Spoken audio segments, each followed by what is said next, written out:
नमस्कार दोस्तों, स्वागत है मेरे चैनल पे जो स्पोर्ट्स इंजरीज और लिगामेंट इंजरीज और शोल्डर इंजरीज के बारे में आपको जानकारी देता है।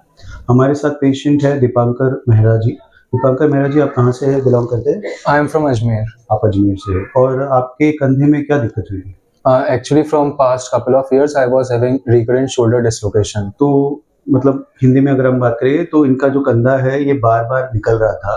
तो आपका कंधा सबसे पहले कितने साल पहले निकला था? 2 साल हो गए when I was in 12th class in Sikar.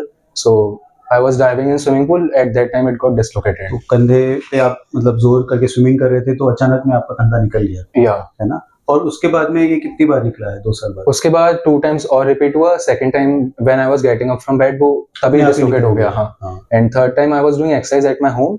तो वो exercise करते करते dislocate हो गया. हाँ, तो दीपांकर जी जो है ये हाइपरलैक्स है। हाइपरलैक्स मतलब इनके सारे ही जॉइंट्स बहुत ज़्यादा लूज़ है ना? नॉर्मली अगर कोई मुझे पेशेंट्स बोलता है कि भई मैं बाइक से गिर के मेरी चोट लग गई और फिर मेरा कंधा डिस्लोकेट हो गया, है ना? और और अगर कोई पेशेंट मुझे बोलता है कि मैं बस स्विमिंग कर रहा था या मैं कुछ एक्सरसाइज कर रहा था और ये अपने आप ही निकल गया और मुझे कोई हॉस्पिटल जाने की ज़रूरत नहीं पड़ी। मैंने थोड़ा-सा इसमें ऐसे किया और ये कंधा वापस बैठ गया। हाँ, एक्चुअली थर्ड टाइम में अपने आप ही वो आ गया था. अपने आप ही हुए। तो ये जब ये अपने आप आता है तो ये actually as a patient, as a doctor ये अच्छी बात नहीं है। अच्छी बात पेशेंट के लिए तो है क्योंकि जल्दी निकल के वापस अंदर आ गया। बट हमारे लिए अच्छी बात इसलिए नहीं है क्योंकि इनके मसल्स की क्वालिटी या मसल्स की जो लैक्सिटी है, लूज़नेस है वो बहुत ज़्यादा है। तो ये कंधा बार-बार डिस्लोकेशन होने के प्रोपेंसिटी रखता है और ये बार-बार निकल जाएगा ऐसा लगता है ना? तो ऐसे केसेस को हमारे लिए एज़ अ चैलेंज करना पड़ता है क्योंकि हमको उसको प्रॉपर्ली इतना अच्छे से सेट करना पड़ता है कि ये नॉर्मल एक्टिविटीज़ भी क्योंकि ये स्विमिंग तो करेगा ही आगे भी, ये एक्सरसाइज़ तो करेगा ही। हम ये नहीं कर सकते कि भई ऑपरेशन करने के बाद में तुमको ये सब नहीं करना है ना? तो ये सब करने के लिए हमने उसको इतना अच्छे से सेट कर लिया तो उसके बाद भी ये निकले ना। आज हमने फिर आप मेरे पास आए, हमने इसकी एमआरआई कराई। हाँ. एमआरआई कराने के बाद में आपका कंधे का मांस फटा हुआ था, है ना? Yes. बैंकार्ड टेयर था और हड्डी में पीछे हिल सैक्स डिफेक्ट भी था। तो उसके लिए फिर हमने इसका दूरबीन से ऑपरेशन किया। दूरबीन से हमने 1-2 अगर हम देखेंगे तो ये टाँके दिखेंगे भी नहीं। अगर आप पास से देखोगे तो 1, 2, 3 ये 3 टाँकों में पूरा ऑपरेशन हुआ है। कोई बहुत बड़ा चीरा-फाड़ी नहीं है, कुछ भी नहीं है ना? तो इस ऑपरेशन को करने के बाद में मतलब ये आपका कितने महीने पहले ऑपरेशन हुआ दूरबीन का? Almost 5 months हो गए. तो अभी 5 महीने हो गए। तो ऑपरेशन से पहले की जो ज़िंदगी थी, वो ज़िंदगी और ऑपरेशन के 5 महीने बाद की ज़िंदगी, उसमें आपको क्या फीलिंग है? एक्चुअली जब से मेरा डिसलोकेशन स्टार्ट हुआ था उस टाइम से मेरे को थ्रो करना और इन सब के लिए रेस्ट्रिक्शंस लग गए थे. नॉर्मल एक्टिविटीज करता था तो भी ऐसा फियर आ गया था डर। कि बार बार डिसलोकेट ना हो जाए मेरा तो ये शोल्डर. जो फ़ियर का जो फैक्टर है एज़ अ यंग एज, आपकी एज क्या है अभी? 19. 19। सो 19 साल के आदमी के उनके लाइफ में बहुत सारी रेस्ट्रिक्शंस आ गई कि भई मैं बस में ट्रैवल नहीं कर सकता, मैं कोई चीज़ थ्रो नहीं कर सकता, मैं रात को सोते वक़्त हाथ ऐसे नहीं कर सकता हूँ, अंगड़ाई नहीं ले सकता हूँ। इन केस मैंने अंगड़ाई ले ली तो कंधा निकल जाएगा, है ना?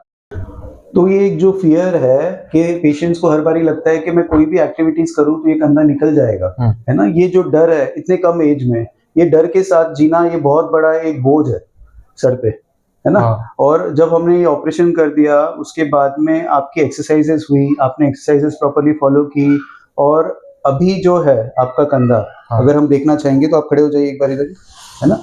तो एक बारी मुझे आपका नॉर्मल साइड ये वाला है, लेफ्ट वाला। Yes. तो ये जो पोजीशन होता है ना? ये हो गया एब्डक्शन, मतलब कंधा जो है एब्डक्टेड हो गया और ये है एक्सटर्नल रोटेशन, है ना? ये न्यूट्रल है और ये एक्सटर्नल रोटेशन। तो अगर मैं इसको खींचूँगा, है ना? तो ये आपके इस हाथ में जब मैं पहले करता था 5 महीने पहले तो आपको डर लगता था, हाँ, पहले लगता था कि शोल्डर बाहर निकल जाएगा. निकल Yes. जाएगा। तो यही एक्टिविटी होती है जिसमें ये बॉल जो है ये चिटकनी से बाहर निकल जाता है। तो अभी इनके 5 महीने बाद में इनको मैं पूरा सामने देखिए प्लीज़, और मैं एकदम पूरी ताकत लगा के खींच रहा हूँ, है ना? तो ऐसा लग रहा है कि निकल जाएगा। Not at all. तो फ़ियर फैक्टर पूरा खत्म हो गया, Yes. है ना? सीधा कर बैठिए, है ना? आप लेफ्ट हैंड से कुछ थ्रो करके दिखाइए इसे ज़ोर से। ठीक, अब ये राइट हैंड से थ्रो करके दिखाइए। आपको लग रहा है कि अभी निकल जाएगा? नहीं, दोनों इक्वल लग रहे हैं. हाँ, अब आपको लगता था पहले मैं ये कर सकता था? नहीं, पहले तो इवन बेड से उठते हुए भी कॉन्शियस रहना पड़ता था क्योंकि सेकंड टाइम बेड से हो गया था डिसलोकेशन. हाँ, तो इतना डर लगता था। हाँ. तो आप जैसे मैं अगर कहूँगा कि यंग एज वाले जो पेशेंट्स हैं 17 साल से 23 साल के बीच में, जिनका पहली बार जब डिस्लोकेट हो जाता है, तो उनके रिकरेंस शोल्डर डिस्लोकेशन के 88% चांस होता है। ये मैं नहीं कह रहा हूँ। हमारे बहुत सारे आर्टिकल्स ऑलरेडी पब्लिश्ड है जिसमें ये कहा जाता है कि जितना आदमी यंग है उतना उसके डिसलोकेशन के चांसेस बढ़ जाते हैं। ऐसे केसेस को जल्दी ठीक कराना चाहिए क्योंकि ये अगर हम नहीं करेंगे तो बार-बार डिसलोकेट होगा ही और जिसको डिसलोकेट होता है उसको पता है कि उस टाइम पे क्या हालत होती है।